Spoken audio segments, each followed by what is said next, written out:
Hello and welcome everyone to shemeansbusiness, the podcast where we celebrate change makers making a real difference in their communities and professions. Today's episode is all extra special because we're highlighting a truly inspiring woman who is changing the world one bold step at a time. And we're kicking things off with Grace Hardy, an accountant, investor and host of the Unconventional podcast. Grace is all about breaking barriers for women in accounting, building a supportive community for students and small businesses, and showing how you can make a real impact no matter your career. She's also someone who's spoken in schools, been on TV and radio, and even taken her ideas all the way to Parliament. So get ready to be inspired. Grace, do you want to dive in and give us a little bio of who you are and sort of what sort of inspired you to even begin on this journey? Yeah, of course. So my name is Grace Hardy. I actually became an accountant by mistake. There's not a lot of people out there that purposely become accountants. And so when I was doing my A-levels, I knew that I didn't want to go to university, mainly because I'm severely dyslexic and it's not an environment that I knew I would thrive in because I struggled all through school. And so I said to my mum I didn't want to go to university. She said, that's fine, but you need to get a qualification. And I was like, how do I do that? So she mentioned apprenticeships because she was a training provider for NHS healthcare apprenticeships. And then we started going to careers fairs together and speaking to apprenticeship providers. And originally I wanted to do a degree apprenticeship in economics with the government. And I got all the way to the last bit, the assessment centre, and it was a timed written essay and they didn't give me any extra time. So I failed miserably. And then very naively at 17, I thought, what was close to economics? Tax. So I started applying for all these tax apprenticeships and then moved to accounting apprenticeships and then got a couple of offers and picked accounting and that was it. It's taken off from there. And I guess over your sort of the course of your career, how have you found managing a sort of dyslexia with the accountancy space? Have you found that they're kind of accepting whenever you're in the sort of workplaces? Because obviously you didn't start as a founder or CEO, you worked in accountancy firms before that. Yeah, so when I was in my accountancy firm for my apprenticeship, they were actually really supportive. They gave me any software I needed on my laptop. We made sure that I got my study materials before everyone else because my brain takes a lot longer to process things than other people. And also when they were trying to take away everyone's paper materials, they made a case for me to get paper materials instead of just learning online, which was really, really helpful. So they couldn't have been more supportive with my dyslexia. But when you're a founder and you're starting your own business, well, actually you can do things on your own terms. So any long written essays I just said no to or used AI. Amazing. And I seen you were actually at the AI at the House of Lords there last week. I guess after at that event and sort of the knowledge around AI, how do you think it's going to sort of impact people who do have difficulties? Do you think it's going to be a help for their learning and sort of in maybe a more accessible way to get into the workspace? Or do you think, like, what are your thoughts on that, I guess? No, I think it's really helpful. I mean, I use AI all the time. We use things like Grammarly that also have AI and other bits and pieces. But in terms of AI for the future, I think it will really change what kind of skills we use. And I think we'll end up using more critical thinking because AI can spell out anything, but it's making sure that it's right and correct and actually makes sense. And I guess in the accountancy space, there's been a kind of a lot of like sometimes a little bit of hesitancy, I guess, around AI and what it's going to do. Do you see it taking over the sort of accountancy space because of the sort of some of the jobs are manual and repetitive, or do you think it's going to be just another tool that everybody's going to kind of get used to? I think it's something everyone will get used to. It will definitely make accounting firms more productive and efficient and also be able to pick up human error that maybe we don't pick up. So I think it will help us so much, but it will not take over. What challenges did you face when entering the profession, especially as a woman? I didn't think it would be that bad, but it was very male dominated, much more than I thought it would be. And sometimes there would be issues with certain graduates that were older than me at the time and not liking the power imbalance. So they wouldn't listen to what I'd give them. And then they'd go to the person above me and they'd be like, speak to Grace. And they were like, no, I don't want to speak to Grace about it. I want to speak to you about it.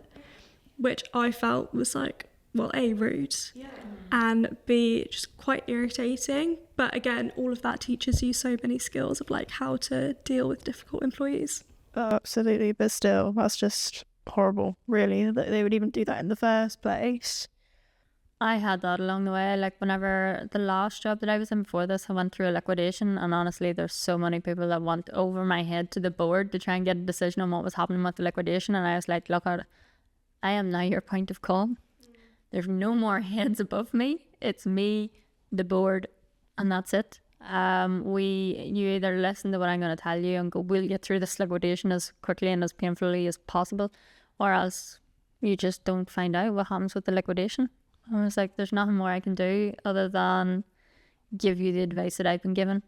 Because at that point, like when a liquidation comes in, it's out of everybody's hands. You know, they've come in, they liquidate all the assets. You have to go through, what's it called? Redundancy packages. And obviously some people were new and they weren't entitled to the redundancy packages, and trying to walk them through, you know, what their career sort of looked like from that, because obviously they seen the liquidation as a bad mark on them and their sort of career progression and stuff. And I was like, that's not the case, because you're only in here maybe a month or two. And trying to gauge that, but trying to manage people's emotions, I think, is probably the hardest part in any job. And I've seen it here a few times as well, when we've come up to a deadline and people's emotions start raising high and they're getting frustrated, and I'm just like, listen, we're all here.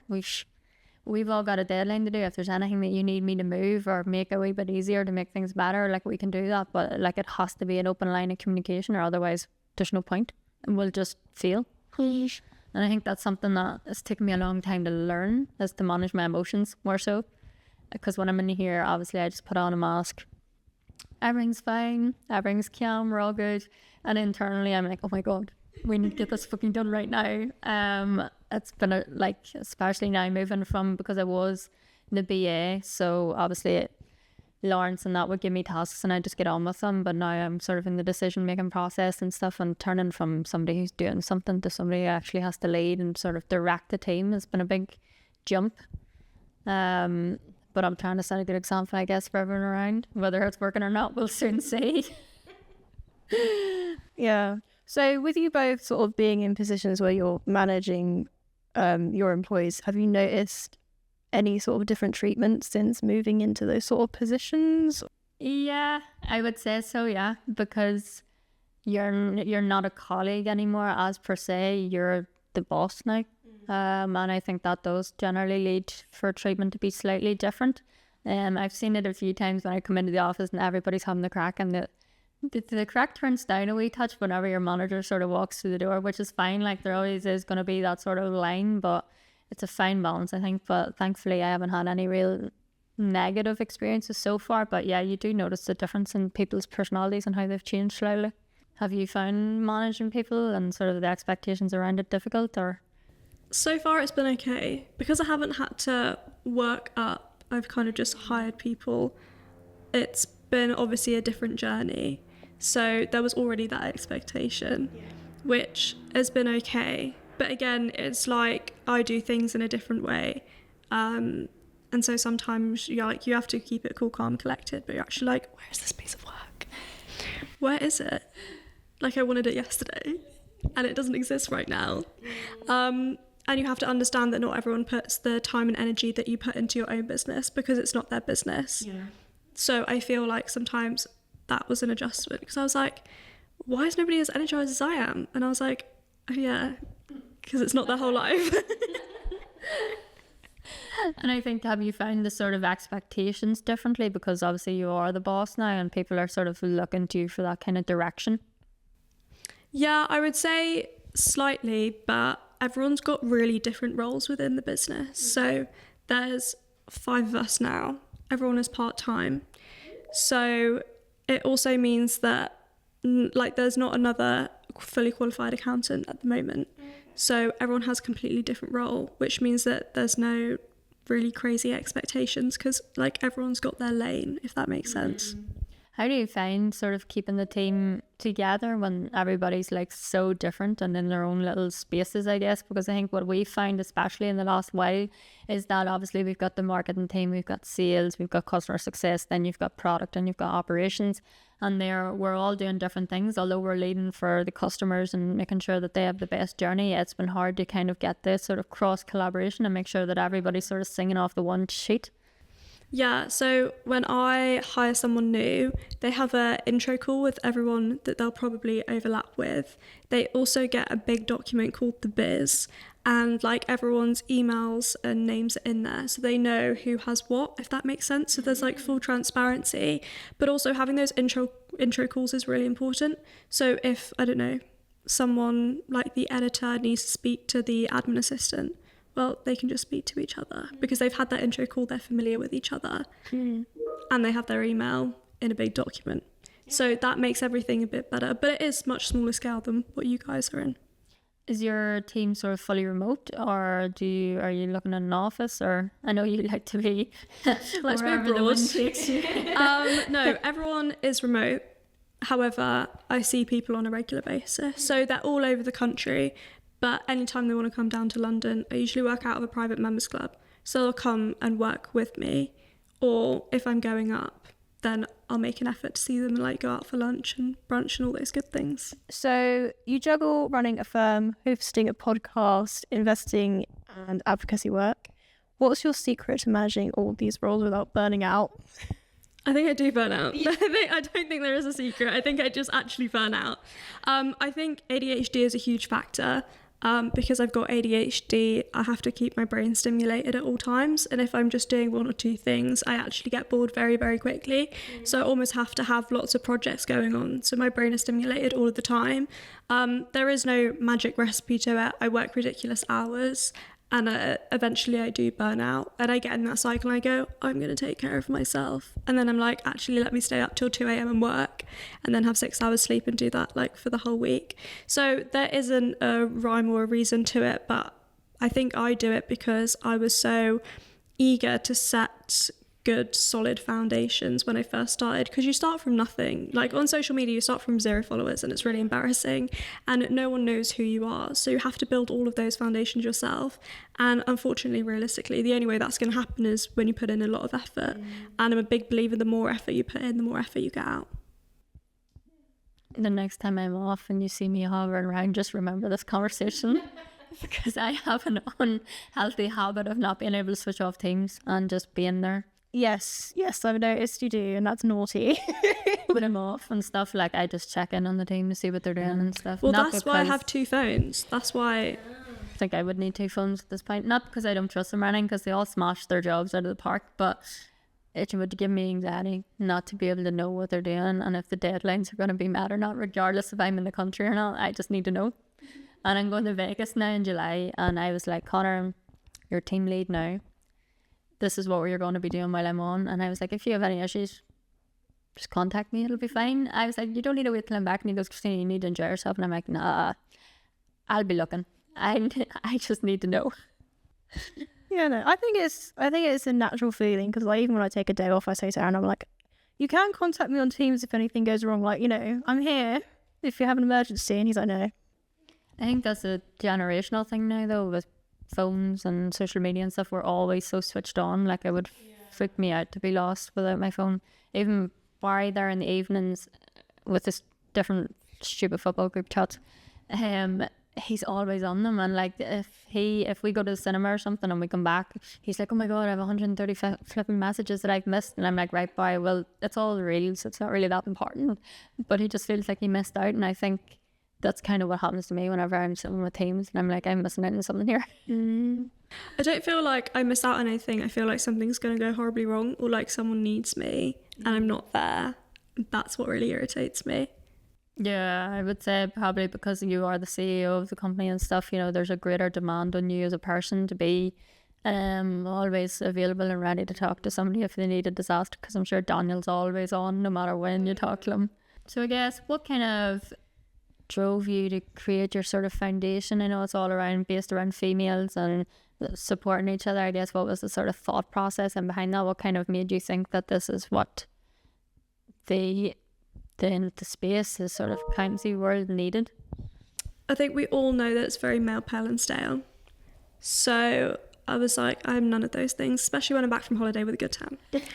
And I was like, how do we create more role models in the industry? Because when I was an accountant, I couldn't see anyone that was quite large in the accounting space that looked like me. And I was like, well, you can't be what you can't see. So I was like, how do we create this awareness? Because it's such a big issue. Like the FCA brought out a report last March that had some like horrific stats in there. And I was like, this needs like actual change. And people were like, especially students were unsure about what to do after they pass their exams. Not a lot of people know that you can set up your own business. And especially if you're female, they were like, well, who else is doing this? And there's quite a few other women who are doing it now, and it's nice to see more and more women come in. But for me, the lack of women and the lack of financial education was really important to me. So when I was setting out like my content pillars for my personal brand, I was like, these are them, because it makes sense to me. Yeah, no, good for you. I mean, to actually take action and do things, because we're all very good at talking about making changes and stuff, but never actually following it through. So it's quite an inspiration to actually go ahead and create your own business and do what you're doing now. Yeah, I'm a big believer that your words have to match your actions. And if they're not, then you're doing something wrong. Yeah, absolutely. Hence why I'm pushing Daniel left, right and centre. I'm like, we need to do collaborations with this. We need to bring in diversity into the workforce. I was like, we need to have diversity courses as well, so that everybody recognises their own bias, because a lot of it, because it's so generational, it's unconscious, and we're doing it all the time. Like I happened to be, we went to a DAS, Women in Tech breakfast, and one of the speakers was like, the amount of people that have called me a girl, and they're like, I haven't been a girl from I was 14, and it twigged with me. I was like, I actually say that so many times, but it's just habit. And it's sort of like breaking those molds, but it is something that we are actively trying here to get right. Yeah. Or starting up like staff advocacy programs and staff engagement to make sure that everybody sort of has a voice at the table. Because it's not just my opinion that matters, it's everybody else around me, and to try and give that up. But I guess, how has the podcast sort of progressed? I know you've said that is it sort of similar to the foundations and stuff that you'd set up? Is it sort of the same thought process to bring that to life? Yeah, I think for me, apprenticeships were always something that were looked down on. I remember going to my sixth form and going, what level apprenticeship should I do? And the careers advisor turned around and he said, there are levels. And I was like, oh Jesus, like no one here is equipped to help me. And as soon as I said I wanted to do an apprenticeship and not go to uni, a lot of my teachers sort of cast me aside and was like, well, you're not writing your personal statement, so actually you don't need any help, you're fine. And I kind of had to figure it out by myself, which was quite lonely. And again, no role models that I knew had done apprenticeships. I was the only one from my school that went and did one. And so the podcast, the Unconventional podcast, was there to show people that you don't have to take a conventional route to be successful. You can do absolutely anything or have a career change late in life and still be successful, because I think there's so much pressure that you do school, sixth form, university, job, life, and that's the only way that you're gonna make six figures, and it's just not true. Yeah, I think I found that as well. Like whenever I left school, I was like, I have no idea what I want to be. No clue. I was like, do you know what, I'm actually pretty good at IT, and I ended up doing a foundation degree, and I did it for 2 years. And it was grand. I mean, I don't know if I would say I loved it, but I did it anyway and got a distinction in it, and then finished it on in university after that. But I mean, I started in web design, and I was like, I actually don't want to do this for the rest of my life. Which sounds funny being in a tech company like saying that, but I didn't want to do that for the rest of my life. I actually liked making decisions, and I liked being a part of that table. So whenever I moved to BA, it gave me some more control that I probably didn't have as a developer. And then when Daniel said about the product manager job, I was like, absolutely, sign me up. I can't wait. I was like, what decisions do we need to look at next? Now, not every day is like that. Some days I'm like, Daniel, please stop asking me to make things. I need to figure this out. But for the most part, yeah, I think there's not a lot of exposure around apprenticeships now. And I think it should be, because like those practical skills are unmatched in comparison to what you get in university. Like whenever I left university, I was so unprepared for the world of work. Yeah. Like they teach you a theoretical basis and they get you to do these projects and stuff, but it is nothing. It's a culture shock now whenever you come into a workplace and you're like, oh my God, I have somebody to answer to. I have to be on Teams. I'm doing all these meetings that I never had to do before, and there's just no skills for that. Yeah, I agree. I mean, I started training graduates when I was 19, And again, the theoretical and practical knowledge, you like really realize are two very separate things. And a lot of them would come in with so much confidence, being like, I know more than you, I'm older than you, I've been at university for 3 years. And then you'd like give them a work paper and they'd be like, can you explain this to me, please? Because they don't really understand how it works. And I'd be like, and that's fine, but they all start from the bottom and they have to work the way up. But yeah, it's a really big issue. They come away with no practical skills, a lack of soft skills. And even now when I'm employing people, they almost 9 times out of 10 have to have experience. Because for me, that's really important. Yeah, I mean, looking back now, I probably would not have done uni. I mean, I feel like all I've walked out with is just debt. You know, the course I did, because I did fine art, and it just felt like a complete waste of time because I got shown all these different artists, which is just like objects in a room. I'm like, it's like that, there's a painting, or not painting, the thing that sold, it was like a banana stuck to a wall and that sold for like $1 million or something. It's like, really? This is the course I've signed up for. And yeah, I just didn't learn any skills at all the entire time it was there. In fact, it just put me off of art entirely for a while.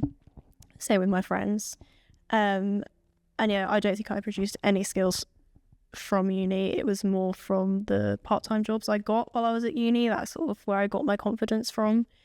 So I think it is a big issue that we're forced sort of into this mold. Like most people just go, oh, I'll go to uni. And like you're saying, so many people don't know what they want to do. We've got a family friend who did architecture and he now lives in Japan and teaches English. So he didn't use his degree at all. So I think it is a bit of a problem with the education system. What do you think are the biggest misconceptions about accounting, especially for women? I don't think there's any massive misconceptions. I think what you think about accounting can be true, but I also think it's about finding a community that you sit well in that can help you through it, because there are a lot of males. That's just a fact. That's not a misconception. But I think the accounting community is really welcoming and also really helpful.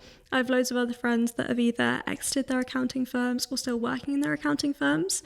And they're really, really big on collaboration over competition, which is so nice because it means when I'm having a meltdown over something, I can text someone else and be like, hey, do you have 5 minutes to hop on a Zoom? Because I'm really lost and confused.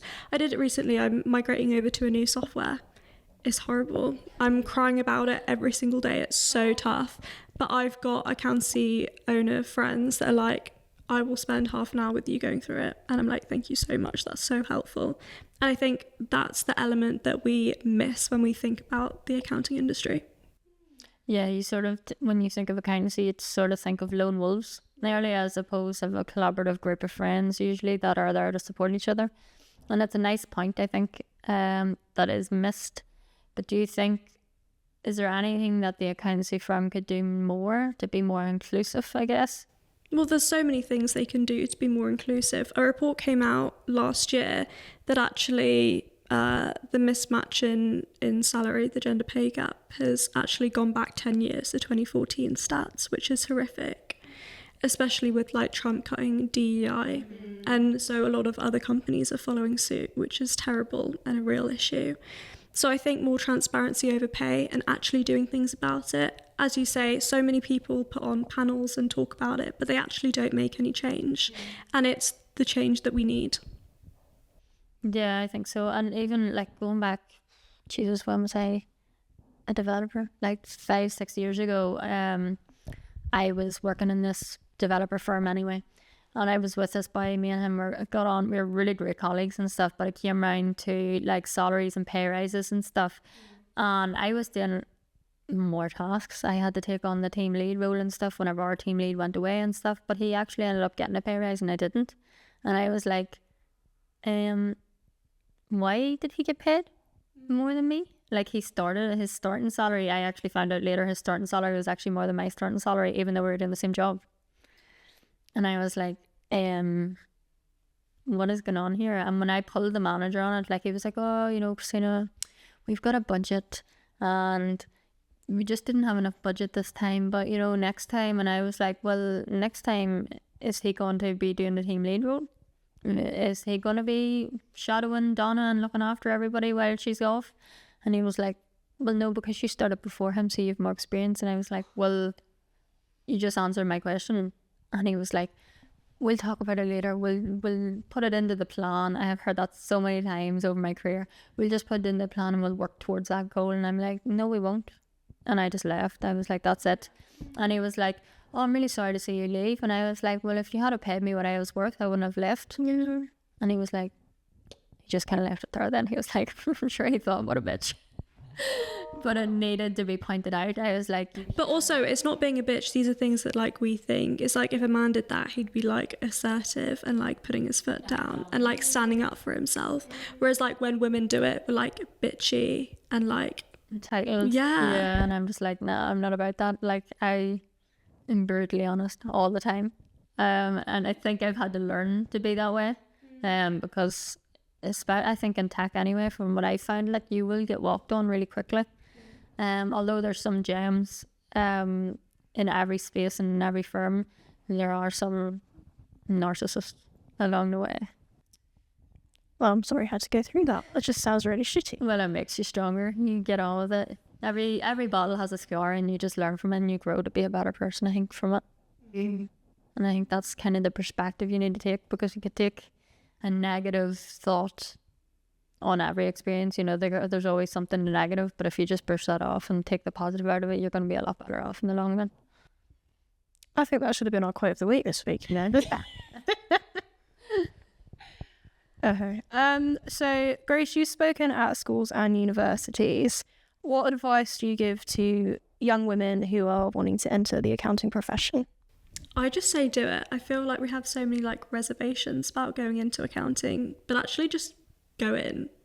And then find role models and speak to people that you look up to. Like if there's someone I admire in the industry, I always send them a message. And sometimes they reply and sometimes they won't, but that's fine. But even having 15 minutes of their time to learn from them is so insightful. So I always say just do it, and then find role models that you look up to, and just find other people like on the same journey as you. Is there any sort of role models that you've seen going up for your journey that you sort of thought, yeah, that's what I want to be like whenever I'm finished all of this? Yes, there's one. She's called Bev Flanagan. She's an icon. She's brilliant. And she ran her practice and then sold it. And she is just so positive all of the time and is very straight talking, and I really appreciate that. So she's one of the people I looked up to in the industry for a long time. The other one is Joe and Zoe, who run the Six Figure Bookkeeper. Theirs was the first Facebook group I ever joined when I thought I was going to run a practice, and they've both been so like helpful and positive, and like just they're there to always like say well done to me, which is amazing, and I love that. And then also Alex, who runs Soaring Falcon, she's huge in tech, and I said to her, okay, I think I want to become a digital nomad. So she allowed me to go away with her, and like she showed me her internal systems, and she was like, this is what I do to make sure I can be fully digital. And we went to Tenerife for a week to be digital and work and sunbathe and eat good food, and that was incredible. I think I need a career change. I want to someday I can go away and work in the sun. And not that I actually, because you know I got burnt over the weekend, but So I will put it in the plan.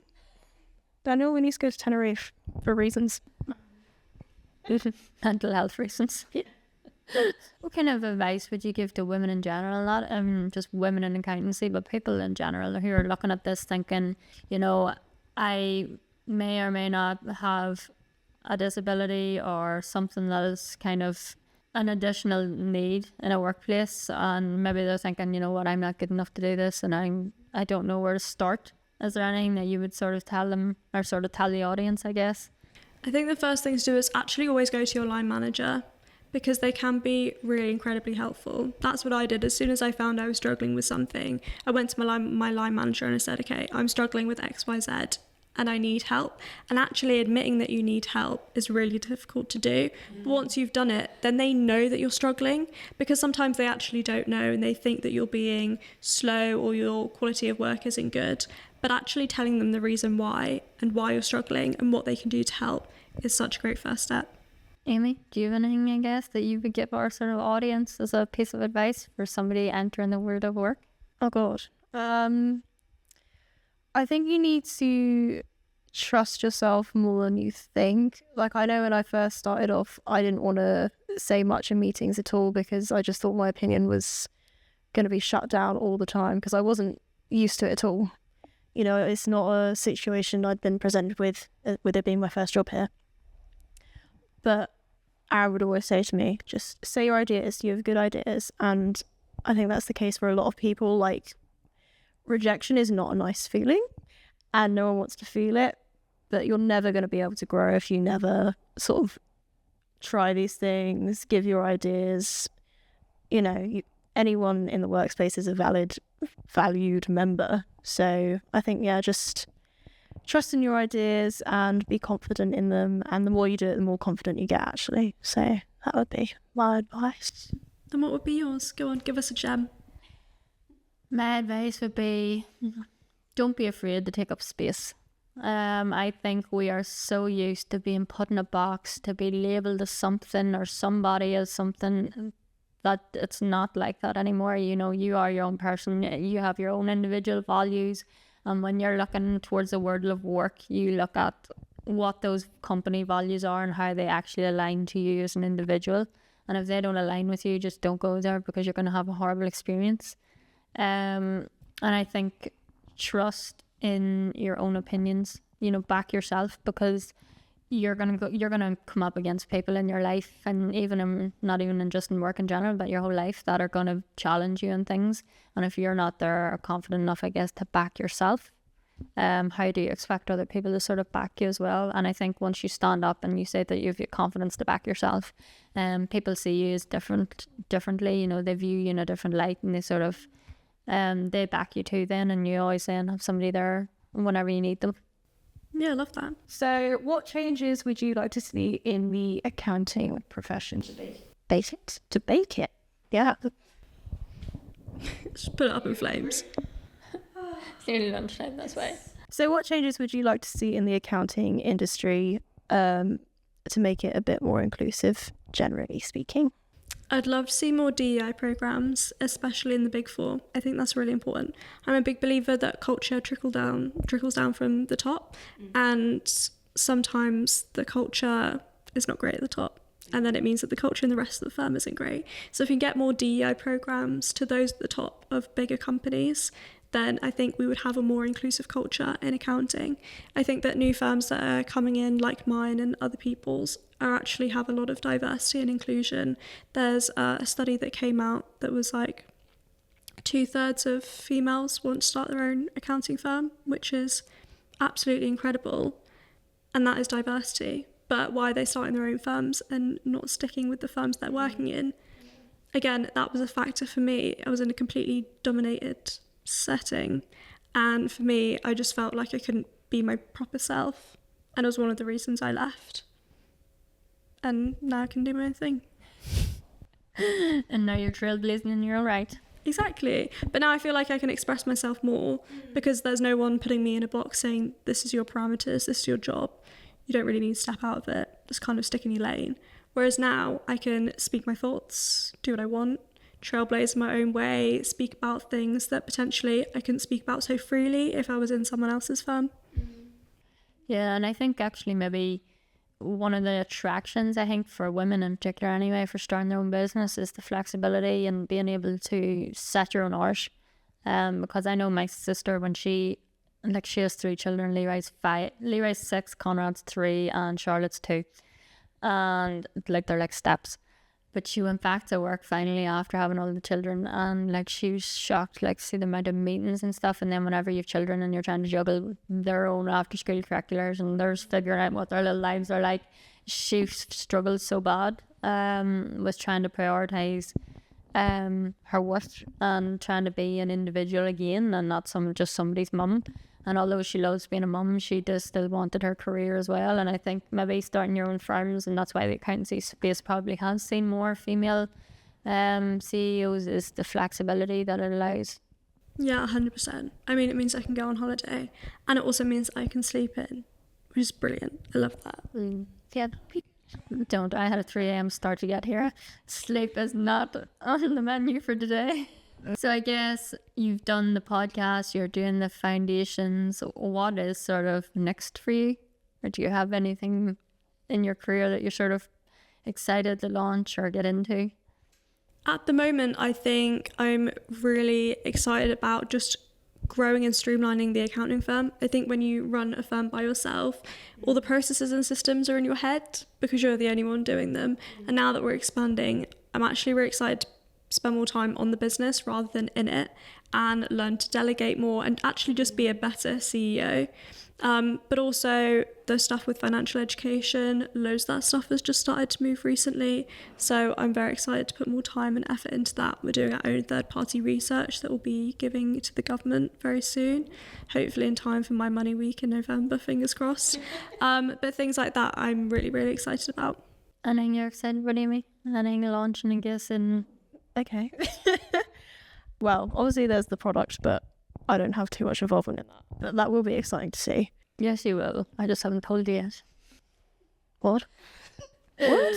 So we're launching our AI agent Houdini. That's what he's called. So what it is essentially like a bookkeeper in your pocket. So you can put your invoices in. It's got its own document manager and stuff. You can upload your invoices. It'll summarize it for you. And you can trigger our beanies from it as well. So essentially we have beanie bots, and they work on automating the sort of repetitive nature that it does be in the accountancy firm. So examples like the bank rec bot, we automate all those tasks and then send a report summary after that. So what Houdini is going to allow you to do is going to be able to interact with that. It's going to be able to schedule your meetings and send off emails just like a text message to you. And like if you're talking to ChatGPT, only on steroids for accountancies. So that's our beta program for that's launching in July. So that's kind of what we're working on at the minute. But we're hoping that that's going to expand. Like it's starting probably sending emails out and scaling bots, but the potential to scaling it is exponential. Amazing, that's so exciting. What is one message you want every woman listening today to take away? I think just to have more confidence and belief in yourself, because when you have confidence and belief, you can genuinely do anything. Yeah, absolutely. I just second that one. I also think that just be your authentic self. Just don't dull your sparkle for anybody else. Because at the end of the day, people will come and go. But you always have to be able to look yourself in the mirror and say, you know what, this is the best version of me, and this is how I'm going to be. I guess, how can people sort of come and support you and sort of follow your journey? What is the best way is to sort of follow you? On all of the social media platforms. So Instagram under Grace Hardy and Hardy Accounting. I'm on LinkedIn as well, and TikTok, and also YouTube. Awesome. The full shebang. So that was a really inspiring conversation, and you've really shown a great community and really inspiring the next generation sort of coming through. And I hope anybody that's sort of listening now understands that you're really starting to make a difference in not only in the sort of accountancy space, but to women in general. And if there's anything that we can do along the way, we're more than happy to help. Thanks. Thank you for joining us, Grace, and thank you everyone for listening today to She Means Business. Don't forget to subscribe, share this episode, and follow Grace's journey on the Unconventional podcast and the rest of her work. We want to hear from you. Share your stories of how your workplace has made sure everyone is included, regardless of ability, age, or gender. Until next time, stay bold, stay curious, and stay kind.